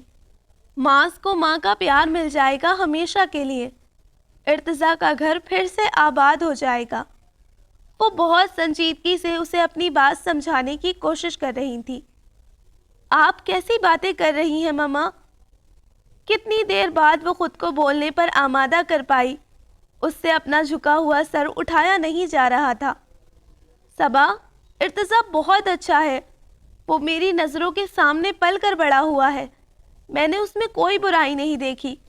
تمہاری تو خود اس کے ساتھ کتنی زیادہ انڈرسٹینڈنگ ہے، میرا دل کہتا ہے تم اس کے ساتھ بہت خوش رہو گی۔ ان کا لہجہ التجائیہ ہو گیا تھا۔ ایسا کبھی نہیں ہو سکتا ماما، میں نے ارتضیٰ بھائی کے بارے میں کبھی اس طرح نہیں سوچا۔ دوستی اور انڈرسٹینڈنگ کا یہ مطلب نہیں کہ میں ان کے ساتھ شادی کر لوں۔ میں نے انہیں کبھی اس نظر سے نہیں دیکھا، میں نے ہمیشہ انہیں سمن کے حوالے سے دیکھا ہے، اور میں کسی اور حوالے سے انہیں دیکھنا چاہتی بھی نہیں ہوں۔ اس کا لہجہ بے حد بے لچک اور سخت تھا۔ وہ اس موضوع پر مزید ایک لفظ بھی نہیں سننا چاہتی تھی۔ باقی جن پرپوزلز کا آپ ابھی ذکر کر رہی تھی، ان میں سے آپ لوگ جسے چاہیں میرے لیے منتخب کر لیں۔ میں آپ لوگوں کے کسی بھی فیصلے پر اعتراض نہیں کروں گی، لیکن پلیز ماما، یہ بات مجھ سے دوبارہ مت کیجیے گا۔ مجھے ایسی بات سوچتے ہوئے بھی شرم آ رہی ہے۔ ماما اس کا دو ٹوک انداز دیکھ کر خاموش ہو گئی تھی۔ وہ آنکھیں بند کر کے سونے لیٹ گئی۔ آنکھیں بند کرتے ہی وہ اس کے سامنے آ کر کھڑی ہو گئی تھی۔ کیوں منع کر دیا تم نے ماما کو؟ انہوں نے وہی بات تو کی تھی جو تمہاری بھی خواہش تھی۔ اور جس کے پورا ہونے کے لیے تم نے میرے مرنے کی دعا مانگی تھی۔ مت انکار کرو مما کو، یہ تو تمہاری بچپن کی خواہش ہے۔ محبت نہ مرتی ہے نہ ختم ہوتی ہے، وہ اب بھی ضرور تمہارے دل میں کسی نہ کسی جگہ موجود ہوگی۔ آگے بڑھو اور پالو اپنی محبت کو۔ تمہیں تمہاری محبت مل جائے اسی لیے تو میں یہاں سے چلی گئی تھی۔ وہ طنزیہ انداز میں مسکرا رہی تھی، اسے نشتر چبھ ہو رہی تھی۔ جو کام اس نے زندگی میں کبھی اس کے ساتھ نہیں کیا تھا، اب بڑی صفاقی سے کر رہی تھی۔ وہ سسک اٹھی۔ نہیں سمن، تم بالکل غلط سوچتی ہو، میں نے ایسا کبھی نہیں چاہا تھا، میرا یقین کرو سمن۔ اس نے چلاتے ہوئے اس سے یہ بات کہنی چاہی، مگر وہ اس کی بات سنے بغیر وہاں سے غائب ہو گئی تھی۔ اس نے ایک دم آنکھیں کھول دی۔ کمرے میں اندھیرا تھا، مما دوسری طرف کروٹ لیے شاید سو چکی تھی، معاذ بھی گہری نیند سو رہا تھا۔ کیا ہو گیا ہے بابا آپ کو؟ صبا کے بارے میں ایسی کوئی بات میں کبھی خواب میں بھی نہیں سوچ سکتا۔ ارتضیٰ نے سے یہ بات سنتے ہی بغیر ایک لمحے کی دیر لگائے فوراً انکار کر دیا۔ سوچی نہیں تھی تو اب سوچی جا سکتی ہے۔ تم اسے بچی سمجھتے ہو، مگر وہ بچی نہیں ہے اب۔ بابا اس کے دو ٹوک انکار پر کچھ جھنجھلا کر بولے تھے۔ کب تک تنہا زندگی گزارو گے؟ کبھی نہ کبھی تو تمہیں اپنے لیے کوئی فیصلہ کرنا ہی ہوگا۔ تو وہ لڑکی صبا کیوں نہیں ہو سکتی؟ ہمارے گھر کی رونقیں واپس آ جائیں گی، معاذ کو ماں کا پیار مل جائے گا۔ اس نے ان کی ساری بات بہت خاموشی سے سنی۔ جیسے ہی وہ چپ ہوئے، وہ بولنا شروع ہو گیا۔ سب سے پہلے تو بابا، آپ اپنا یہ خوف دور کر لیں کہ میں معاذ کے لیے کوئی سوتیلی ماں لے کر آنے والا ہوں۔ بالکل بے فکر رہیں آپ۔ دوسری بات صبا کے بارے میں۔ وہ ایک پل کو خاموش ہوا، پھر اسی مستحکم اور فیصلہ کن انداز میں دوبارہ بولنے لگا۔ اگر آپ کے کہنے پر اس بات کو ذہن سے نکال بھی دوں کہ میں نے صبا کے لیے اس انداز سے کبھی نہیں سوچا، اور یہ کہ وہ اب اتنی چھوٹی نہیں ہے جتنا میں اسے سمجھتا ہوں، تب بھی بابا میں یہ فیصلہ کبھی نہیں کروں گا۔ اتنا خود غرض میں کبھی نہیں ہو سکتا کہ محض اس لیے شادی کر لوں کہ میرے بیٹے کو ماں کا پیار مل جائے۔ اس کا حق ہے زندگی کی خوشیوں پر، کوئی ایسا شخص جو اسے سچا پیار دے۔ آپ کو پتا ہے نا صبا مجھے کتنی عزیز ہے، میں کسی دوسرے کو اس پر زیادتی کرتے نہیں دیکھ سکتا، خود کیسے اس کے ساتھ کوئی زیادتی کر سکتا ہوں؟ میں چاہتا ہوں اسے زندگی میں سچی محبت ملے، اسے زندگی میں سب کچھ ملے۔ بابا بے بسی اور مایوسی سے اسے دیکھ رہے تھے۔ وہ اسے قائل نہیں کر پائیں گے، انہیں اچھی طرح اندازہ ہو گیا تھا۔ ابھی آپ ہمارے گھر کی خوشیوں کی بات کر رہے تھے بابا۔ ہمارے گھر کی خوشیاں صبا اور ظفر کی شادیاں کر کے بھی تو لوٹ سکتی ہیں۔ ظفر امریکہ میں بہت اچھی طرح سیٹ ہے، اس کی یونیورسٹی میں جاب بھی بہت اچھی چل رہی ہے، اس سے اس بارے میں بات کر کے اس کی شادی کے بارے میں سوچا جا سکتا ہے۔ صبا کا MSc مکمل ہو گیا ہے، اس میں کس بات کی کمی ہے جو اس کے لیے کوئی اچھا رشتہ نہ مل سکے؟ ان دونوں کی شادی کر کے ہمارے گھر کی رونقیں لوٹ آئیں گی۔ وہ ان کی مایوسی محسوس کر کے اپنا ہاتھ ان کے ہاتھ پر رکھ کر اپنا موقف سمجھانے کی کوشش کر رہا تھا۔ ان دونوں کے اتنی سختی سے اس بات کو رد کر دینے پر دوبارہ اس ذکر کی کوئی گنجائش نہیں بچی تھی۔ ہاں، صبا اور ظفر کی شادی کے سلسلے میں اب سب نے بڑی سنجیدگی سے سوچنا شروع کر دیا تھا۔ ظفر کو ایک بہت اچھی یونیورسٹی میں جاب آفر ہوئی تو اس نے ماما اور ڈیڈی کی اجازت سے اس آفر کو قبول کر لیا۔ ماما نے اس سے فون پر اس بارے میں بات کی تو اس نے اپنی شادی کا فیصلہ کلی طور پر ماما پر چھوڑ دیا۔ ماما کی کالج دوست تھی رضوانہ آنٹی، ان کی بیٹی آسمہ ماما کو بہت پسند تھی۔ ماما کی پسند کو گھر کے باقی افراد نے بھی پسند کیا تھا۔ یوں ایک خوبصورت سی شام آسمہ کو انگوٹھی پہنا کر یہ رشتہ پکا کر دیا گیا تھا۔ جہاں تک صبا کی بات تھی، اس کے لیے 3-4 پروپوزلز آئے ہوئے تھے۔ جب اس نے فیصلہ ماما اور ڈیڈی پر چھوڑ دیا تو انہوں نے سنجیدگی کے ساتھ ان پر غور کرنا شروع کر دیا۔ ماما خاندان میں شادی کرنے کے حق میں تھی۔ خاندان کے لوگوں کے بارے میں پتہ ہوتا ہے، کسی چھان بین کی ضرورت نہیں پڑتی، ایک دوسرے کی اچھائی برائی سب معلوم ہوتی ہے۔ ماما کی اس بات سے بابا نے بھی اتفاق کیا تھا۔ خاندان میں سے آئے 2 رشتوں میں سے انہیں سفیر فیروز کا رشتہ زیادہ پسند آیا تھا۔ سفیر کراچی سے BE کرنے کے بعد کینیڈا MS کرنے کے لیے چلا گیا تھا۔ اسے وہیں پر بہت اچھی جاب مل گئی تھی۔ اس نے تجربے کے طور پر وہاں جاب کر لی تھی۔ مستقبل میں اس کا پاکستان واپس آنے اور اپنی ذاتی انجینئرنگ فرم اسٹیبلش کرنے کا ارادہ تھا۔ مما اور ڈیڈی کے پاس اس رشتے کو دوسرے رشتوں پر ترجیح دینے کی کئی وجوہات تھیں۔ سب سے بڑی اور اہم وجہ فیروز خالد کے گھر کا ماحول تھا۔ وہ اور ان کی بیوی بہت پڑھے لکھے اور وفادار قسم کے لوگ تھے۔ مما صبا کو شادی کر کے اتنی دور کینیڈا بھیجنے کا تصور بھی نہیں کر سکتی تھی، مگر یہ سن کر کہ سفیر 1 سال میں کراچی واپس آنے کا ارادہ رکھتا ہے، اس رشتے کی طرف سے ہر طرح سے مطمئن ہو گئی تھی۔ اس کی اور ظفر کی شادی کی تاریخیں آگے پیچھے رکھی گئی تھی۔ ظفر کی شادی اس کی شادی سے 1 ہفتہ پہلے تھی۔ ایسا ظفر کی خواہش پر ہی کیا گیا تھا۔ وہ چاہتا تھا کہ صبا اس کی شادی کو بھرپور طریقے سے انجوائے کر سکے، ورنہ پہلے ان لوگوں کا دونوں کی ساتھ شادی کرنے کا پروگرام تھا۔ ظفر شادی سے 1 مہینہ پہلے کراچی آ گیا۔ اپنی شادی سے زیادہ وہ صبا کی شادی کی تیاریوں میں مصروف تھا۔ ارتضیٰ تو پہلے ہی اس کی شادی کی تیاریوں میں بہت پرجوش طریقے سے حصہ لے رہا تھا۔ شادی کی تقریباً تمام شاپنگ مما نے ارتضیٰ کے ساتھ کی تھی۔ سفیر بھی شادی سے 8 دن پہلے کراچی آ گیا تھا۔ ظفر کے ولیمے کے اگلے دن اسے مایوں بٹھایا گیا تھا۔ اس رات ارتضیٰ اس کے کمرے میں آیا۔ ظفر اور آسمہ پہلے ہی وہاں پر موجود تھے۔ یہ تمہاری شادی کا تحفہ۔ وہ ڈبہ دیکھ کر سمجھ گئی تھی کہ اس میں کوئی جولری ہے۔ ایک بار ہم یوں ہی بات کر رہے تھے تو سمن نے مجھ سے کہا تھا کہ وہ تمہیں شادی پر تحفے میں ڈائمنڈ کا سیٹ دینا چاہتی ہے، اور ساتھ ہی تمہیں اور تمہارے شوہر کو ہنی مون کے لیے ہوائی جہاز کا ریٹرن ٹکٹ بھی۔ اب دوسرے والے تحفے کی تو کوئی ضرورت نہیں ہے۔ میرا خیال ہے تمہارا ہنی مون کینیڈا کی خوبصورتیوں کو سراہتے ہوئے گزرنا ہے۔ وہ بڑے ہلکے پھلکے انداز میں اسے سمن کی اس بارے میں کہی گئی ایک بات بتا رہا تھا۔ جلدی سے کھول کر دیکھو صبا، پتہ تو چلے ارتضیٰ بھائی کی چوائس کیسی ہے۔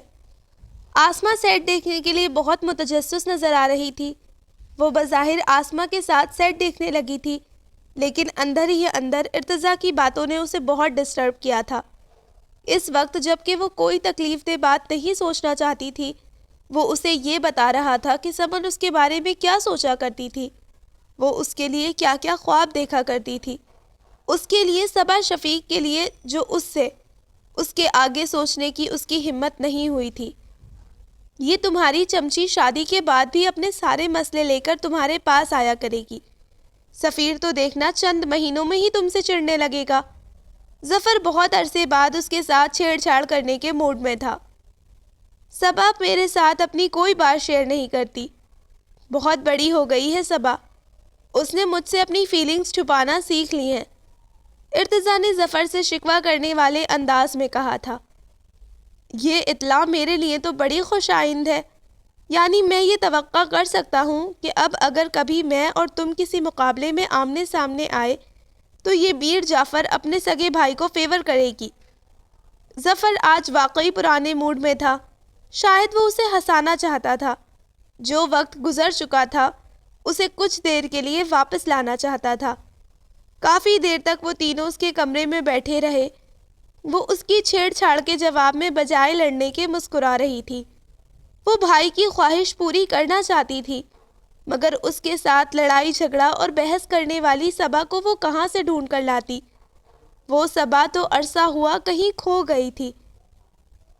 نکاح کے وقت اس کے پاس بہت سے لوگ تھے۔ اس کے بالکل قریب مما بیٹھی تھی، وہاں ظفر بھی تھا، بابا بھی تھے۔ ان سب کے باوجود اس نے اپنے چاروں طرف ایک وجود کو تلاشا تھا۔ سمن، تم کہاں ہو؟ آؤ دیکھو، تمہاری صبا آج دلہن بنی ہے، آج اس کی شادی ہے۔ اب تو یقین کر لو کہ صبا تم سے کچھ بھی چھیننا نہیں چاہتی تھی، وہ تم سے حسد نہیں کرتی تھی، وہ تمہاری خوشیوں سے نہیں جلتی تھی۔ دیکھ لو، اس نے تمہاری کسی چیز پر اپنا حق نہیں جتایا۔ وہ اس گھر سے رخصت ہو رہی ہے، سب کچھ چھوڑ کر، تمہاری کسی بھی چیز پر نگاہ ڈالے بغیر۔ یقین آ گیا نا تمہیں کہ صبا نے کبھی تمہاری جگہ نہیں لینی چاہی؟ تمہاری جگہ کل بھی تمہاری تھی اور آج بھی تمہاری ہے۔ اس کے روئے روئے نے سمن کو بے آواز پکارا تھا۔ اسے رخصت کرتے وقت مما اسے گلے لگا کر کتنی دیر تک روتی رہی تھی۔ ڈیڈی کی آنکھوں میں بھی نمی تھی۔ صبا، تم بہت یاد آؤ گی۔ ارتضیٰ کے لہجے میں بھی اداسیاں گھلی ہوئی تھیں۔ اپنے سسرال میں پہلا قدم رکھتے ہوئے اس نے خود سے ایک عہد لیا، یہ کہ وہ اپنے شوہر کی ہمیشہ فرما بردار رہے گی، یہ کہ وہ ایک بہت اچھی بیوی بنے گی۔ سسرال میں اس کا بڑے شاندار طریقے سے استقبال کیا گیا تھا۔ وہ واقعی اپنے ساس سسر کی لاڈلی بہو لگ رہی تھی۔ علینا اور طلحہ بھی خاصے خوش نظر آ رہے تھے۔ اسے اس کے کمرے میں پہنچا دیا گیا تھا۔ اس کے ذہن میں اس وقت سوائے اپنے شوہر کے کسی کا خیال نہیں تھا۔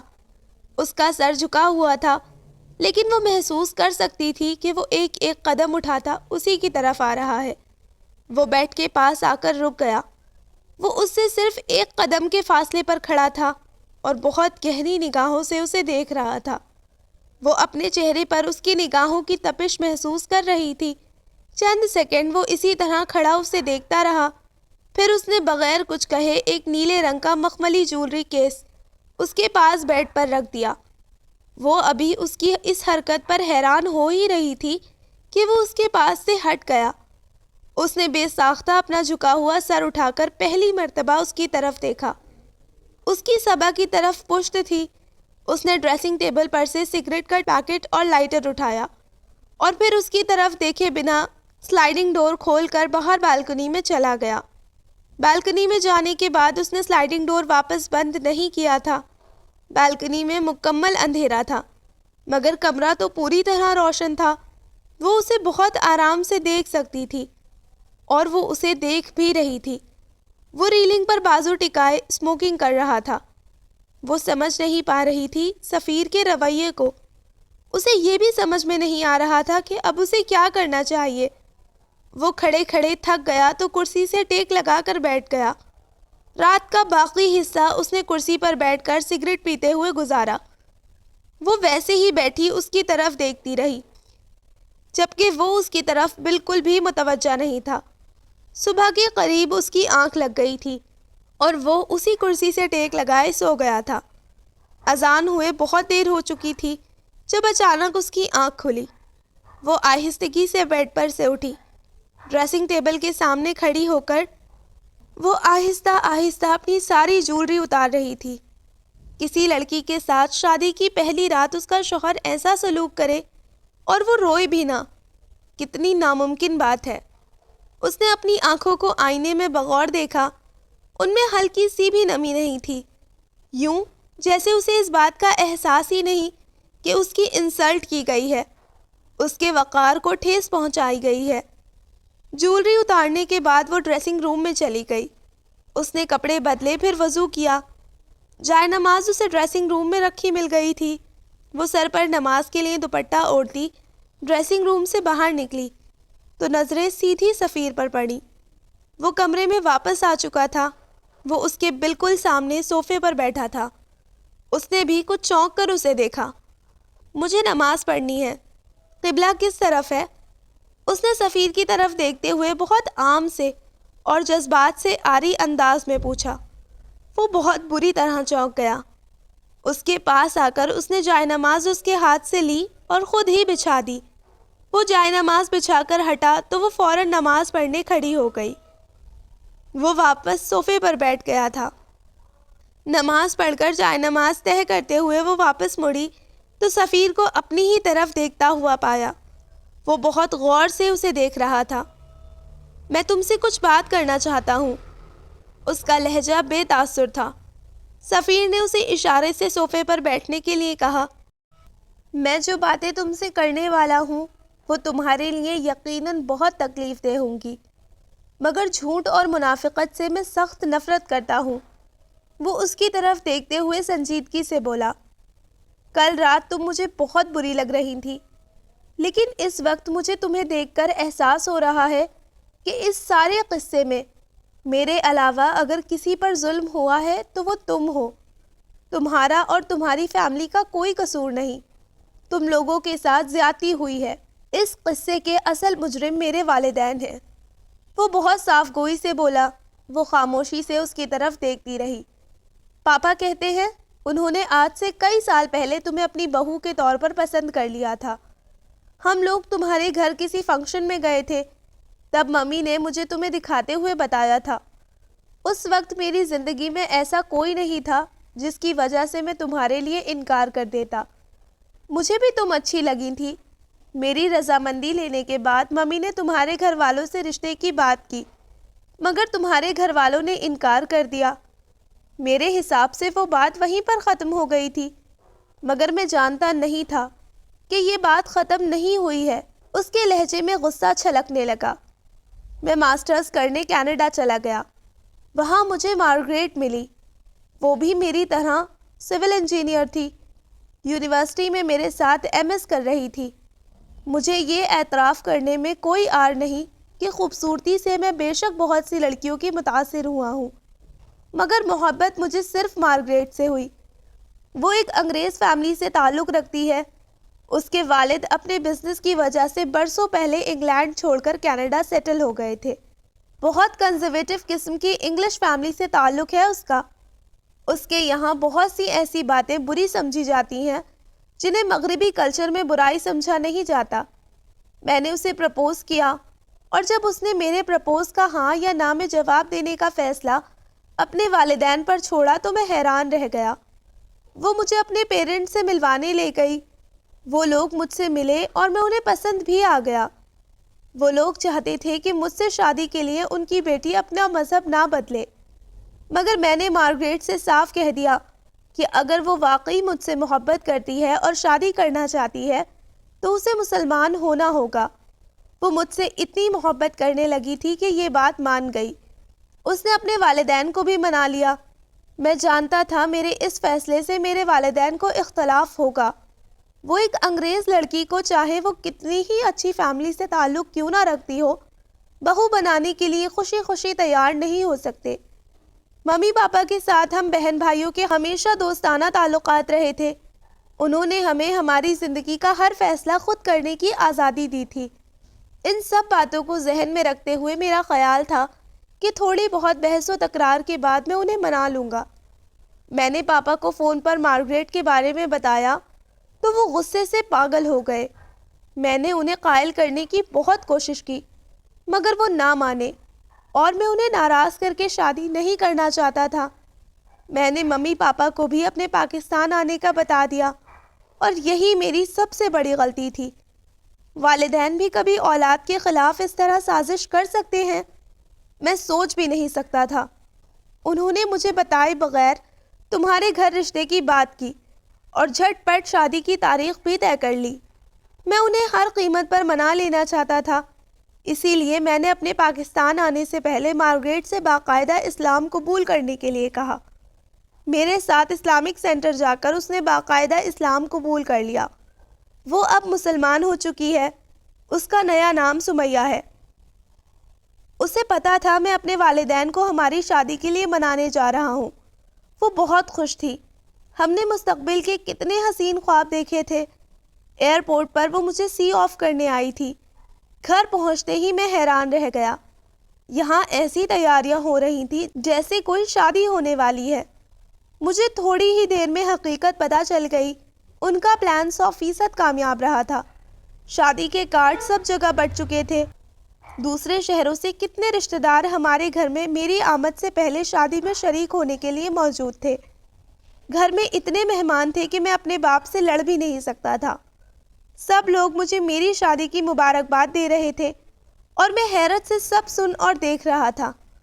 ساری زندگی مجھے سب کچھ دینے کے بعد کس طرح میرے والدین نے مجھ سے میری زندگی کی سب سے بڑی خوشی چھین کر اپنے ہر احسان کی قیمت وصول کر لی۔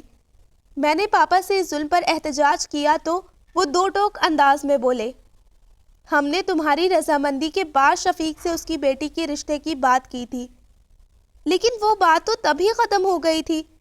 انہوں نے منع کر دیا تھا۔ میں مشتعل ہوا تو وہ بے نیازی سے بولے، انہوں نے منع نہیں کیا تھا، صرف یہ کہا تھا کہ ان کی بیٹی ابھی چھوٹی ہے، وہ اس کی شادی چند سال بعد کریں گے۔ مجھے اور تمہاری ممی کو اپنی بہو کی حیثیت سے صبا سے زیادہ کوئی اور اچھی لڑکی مل ہی نہیں سکتی تھی۔ ہاں، اگر تم کسی پاکستانی لڑکی سے شادی کی بات کرتے تو ہم اس بارے میں سوچ سکتے تھے۔ ممی مجھے کسی انتہائی فیصلے سے باز رکھنے کے لیے جذباتی بلیک میلنگ میں مصروف تھی۔ تمہارے ہاتھ میں ہے ہماری عزت۔ میں مانتی ہوں تمہارے ساتھ زیادتی ہو رہی ہے۔ میں نے کوشش کی تھی تمہارے پاپا کو سمجھانے کی، مگر تم جانتے ہو انہیں، وہ کس قدر ضدی ہیں۔ میں نے انہیں سمجھانے کی بہت کوشش کی تھی مگر وہ نہیں مانے۔ انہوں نے آنسو بہاتے ہوئے مجھ سے التجا کی۔ میں انہیں دنیا کے سامنے ذلیل کرنے کا حوصلہ نہیں رکھتا تھا۔ میں نے چپ چاپ شادی کر لی۔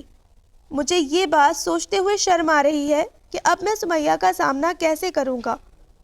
کل رات تمہیں گھر لانے کے بعد ایک مرتبہ پھر ممی میرے پاس آ گئی۔ وہ میرے سامنے ہاتھ جوڑے رو رہی تھی۔ سفیر، میں تمہیں اپنی محبت کا واسطہ دے کر کہہ رہی ہوں، ہمیں اس کے والدین کے سامنے رسوا مت کرنا۔ پلیز اسے کچھ بھی مت بتانا۔ انہیں پتا تھا میں بہت غصے میں ہوں۔ انہوں نے ہاتھ جوڑ کر اور آنسو بہا کر میرے غصے پر بند باندھنے کی کوشش کی تھی۔ عورت کا حسن مرد کی سب سے بڑی کمزوری ہے۔ انہیں یقین تھا۔ وہ اب براہ راست اسی کی طرف دیکھ رہا تھا۔ اس کی خوبصورتی کا ذکر اس نے بہت تمسخرانہ انداز میں کیا تھا۔ صحیح سوچا تھا انہوں نے اپنے حساب سے۔ تم واقعی بہت خوبصورت ہو۔ جو لڑکی بغیر کسی میک اپ اور بناؤ سنگھار کے سر پر دوپٹہ اوڑھے اس قدر حسین لگ رہی ہے، اس کی خوبصورتی میں شک کی کوئی گنجائش ہی نہیں رہ جاتی۔ تم بہت خوبصورت ہو، اعلیٰ تعلیم یافتہ ہو، یہ تمام وجوہات کافی ہیں تمہیں ایک اچھی لڑکی سمجھنے کے لیے، تمہیں پسند کرنے کے لیے، مگر یہ تمام وجوہات کافی نہیں ہیں تم سے محبت کرنے کے لیے۔ ہر اچھا شخص جو مجھے پسند بھی کر رہا ہو، ضروری نہیں کہ میں بھی اسے پسند کر لوں، اور یہ بھی ضروری نہیں کہ اس ناپسندیدگی کے پیچھے کوئی نہ کوئی وجہ ہو۔ اسے اپنی کہی ایک بات اچانک ہی یاد آئی تو اس کا دل چاہا وہ سفیر کو یہ بات بتائے کہ وہ بھی بالکل اسی طرح سوچتی ہے۔ وہ بھی ہر اچھے شخص سے صرف اس وجہ سے محبت نہیں کر سکتی کہ وہ اچھا ہے۔ مجھے تم سے ہمدردی ہے۔ تمہارے ساتھ جو کچھ ہوا اس پر مجھے بہت افسوس ہے، مگر میں اس سب کے لیے خود کو قصوروار نہیں سمجھتا۔ تمہارے ساتھ ظلم میرے ماں باپ نے کیا ہے۔ اگر کچھ کہنا ہے تو جا کر ان سے کہو۔ ایک دم ہی وہ صوفے سے اٹھا اور پھر اس سے مزید کچھ کہے بغیر باتھ روم میں چلا گیا۔ 6-7 منٹ بعد ہی وہ تولیے سے سر رگڑتا ہوا باتھ روم سے نکل آیا۔ تولیہ اس نے لاپرواہی سے کرسی پر اچھالا اور ڈریسنگ ٹیبل کے سامنے کھڑے ہو کر برش کرنے لگا۔ اسی وقت کسی نے کمرے کا دروازہ کھٹکھٹایا۔ السلام علیکم بھائی۔ آنے والی شخصیت علینا کی تھی۔ وہ اسے دیکھ کر ہولے سے مسکرائی۔ اسے خود اپنے مسکرانے پر حیرت ہوئی تھی۔ جو باتیں کچھ دیر پہلے سفیر اس سے کر کے گیا تھا، ان کے بعد مسکرانے کی کوئی گنجائش بچی تو نہیں تھی۔ میں نے ابھی سفیر بھائی کو لاؤنج میں دیکھا تو سوچا کہ شاید آپ بھی اٹھ گئی ہوں گی، اسی لیے آ گئی تاکہ آپ کی تیاری میں مدد کروا دوں۔ اس نے اپنی 6 ماہ کی بیٹی کو گود سے اتار کر بیڈ پر لٹایا اور اس کے لیے لباس منتخب کرنے لگی۔ یہ ساڑی کیسی ہے؟ اس نے فیروزی رنگ کی بنارسی ساڑی اس کے سامنے کرتے ہوئے پوچھا۔ بہت خوبصورت ہے، اس نے مسکراتے ہوئے جواب دیا۔ وہ علینا کو اپنے چہرے پر کچھ کھوجتا ہوا محسوس کر رہی تھی۔ اسے علینا کی اس کوشش اور اس کوشش کے جواب میں اپنا مسکرا کر سب ٹھیک ہے والا انداز اختیار کرنے پر ہنسی آنے لگی۔ بھابھی آپ کپڑے بدلے، میں ماہم کو کسی کے سپرد کر کے آتی ہوں، پھر مجھے آپ کا میک اپ کرانا ہے۔ میرا خیال ہے آپ کے گھر سے بھی آسمہ وغیرہ آنے والے ہوں گے، ان کے آنے سے پہلے آپ تیار ہو جائیں تو اچھا ہے۔ وہ اپنی بیٹی کو گود میں لیتے ہوئے بولی۔ اس نے اثبات میں سر ہلایا۔ علینا کمرے سے باہر چلی گئی تو وہ اٹھ کر بیڈ کے پاس آ گئی۔ اس نے اس جولری کیس کو اٹھایا اور ڈریسنگ ٹیبل کے پاس آ گئی۔ علینا کے کہنے پر اسے خود بھی یہ بات یاد آ گئی تھی کہ ابھی کچھ ہی دیر میں اس کے گھر سے کوئی نہ کوئی آنے والا ہوگا، اور آنے والے اگر آسمہ یا اس کی کوئی کزن ہوئی تو پہلا سوال اسی چیز کے بارے میں ہوگا۔ اس کے ہاتھ تیزی سے حرکت کر رہے تھے۔ اسے وہ جولری اپنے ہاتھ سے پہننے پر خود پر ذرا بھی ترس نہیں آیا تھا۔ تمہارے ساتھ یہی سب کچھ ہونا چاہیے تھا صبا شفیق، تم اسی کی مستحق تھی۔ وہ استہزائیہ انداز میں خود پر ہی ہنسی۔ علینا اس کا میک اپ کرنے کے بعد جولری پہناتے ہوئے ستائشی انداز میں بولی، آپ کی ہائٹ اور فگر ایسا ہے کہ آپ پر ساڑی بہت اچھی لگ رہی ہے۔ بہت کم لوگوں پر ساڑی اچھی لگتی ہے۔ وہ اسے تیار کر کے فارغ ہی ہوئی تھی کہ زرینہ آنٹی کے ساتھ کمرے میں آسماں اور معاذ داخل ہوئے۔ معاذ اسے دیکھتے ہی بھاگتا ہوا فوراً اس کے پاس بیڈ پر چڑھا۔ اس نے بھی بڑے والہانہ انداز میں اسے خود سے لپٹایا۔ وہ اسے دیکھ کر خوش ہونے کے ساتھ ساتھ اس کی تیاریوں پر حیران بھی نظر آ رہا تھا۔ علینا ہی کی طرح زرینہ آنٹی نے بھی اسے بہت غور سے دیکھا۔ اس کی گردن میں پرل کا نیکلس دیکھتے ہی انہوں نے ایک گہری طمانت بھری سانس لی، جو اس کے علاوہ علینا نے بھی محسوس کی تھی۔ اکیلی آئی ہیں بھابھی؟ اس نے آسما سے پوچھا۔ وہ اس کے پاس ہی بیڈ پر بیٹھی ہوئی تھی۔ ہاں بس میں اور ظفر آئے ہیں، اور ہاں یہ معاذ بھی تو آیا ہے ہمارے ساتھ، وہ بھی زبردستی پیچھے لگ کر۔ وہ جواباً مسکرائی۔ تم لوگ باتیں کرو، میں دیکھوں کہ ناشتہ اب تک لگا کیوں نہیں ہے۔ زرینہ آنٹی کمرے سے چلی گئی جبکہ علینا ان لوگوں کے پاس ہی بیٹھ گئی۔ ناشتے کے بعد وہ ظفر اور آسما کے ساتھ گھر آ گئی۔ سفیر نے اپنی تھکن کا جواز پیش کر کے ساتھ جانے سے معذرت کر لی تھی۔ گھر میں اسے یوں ہاتھوں ہاتھ لیا گیا گویا وہ بہت دنوں بعد آئی ہو۔ مما نے اسے گلے لگا کر خوب پیار کیا تھا۔ صبا تمہیں سفیر کیسا لگا؟ بڑی مشکلوں سے تھوڑی دیر کے لیے انہیں تنہائی نصیب ہوئی تو انہوں نے بےتابی سے اس سے پوچھا۔ بہت ہینڈسم، اس نے بڑی سنجیدگی سے جواب دیا۔ مما کے لبوں پر بے اختیار مسکراہٹ دوڑ گئی۔ بدتمیز، ماں سے مذاق کرتے ہوئے شرم نہیں آتی؟ مما آپ ہی نے تو پوچھا ہے کہ سفیر کیسا لگا، میں نے سچائی سے جو بات تھی وہ بتا دی۔ اب ایک اچھے خاصے ڈیشنگ ہینڈسم اور سمارٹ بندے کو میں یہ تو کہہ نہیں سکتی کہ اچھا نہیں لگا۔ اس کا جواب کمرے میں داخل ہوتی ہوئی آسما نے بھی سن لیا۔ مما ہی کی طرح وہ بھی بے اختیار قہقہا لگا کر ہنس پڑی۔ شام کو علینا اور سفیر اسے لینے آئے تھے۔ سفیر کا انداز بہت سنجیدہ اور لیے دیے قسم کا تھا۔ ظفر کے ساتھ البتہ اس کی کافی دوستانہ انداز میں گفتگو ہو رہی تھی۔ وہ لوگ وہاں سے رخصت ہوئے تو سفیر انہیں بیوٹی پارلر ڈراپ کر کے گھر چلا گیا تھا۔ ولیمے کے لیے اسے یہیں سے تیار ہونا تھا۔ واپسی میں سفیر کی جگہ اس کا ایک کزن ان لوگوں کو لینے آیا تھا۔ وہ لوگ ہوٹل پہنچے تو تقریباً تمام مہمان آ چکے تھے۔ علینا اور آسما کی آپس میں اس بات پر بحث ہو رہی تھی کہ کل کا میک اپ زیادہ اچھا ہے یا آج کا۔ نہ تم دونوں کا کوئی کمال ہے، نہ تمہارے منتخب کیے ہوئے بیوٹی پارلرز کا۔ وہ ہے ہی اتنی پیاری کہ کہیں سے بھی تیار ہوتی اسے اچھا ہی لگنا تھا۔ علینا کی خالہ نے صاف گوئی سے تبصرہ کرتے ہوئے ان دونوں کی بحث کا خاتمہ کروایا۔ وہ خاموش بیٹھی ان لوگوں کے تبصرے سن رہی تھی۔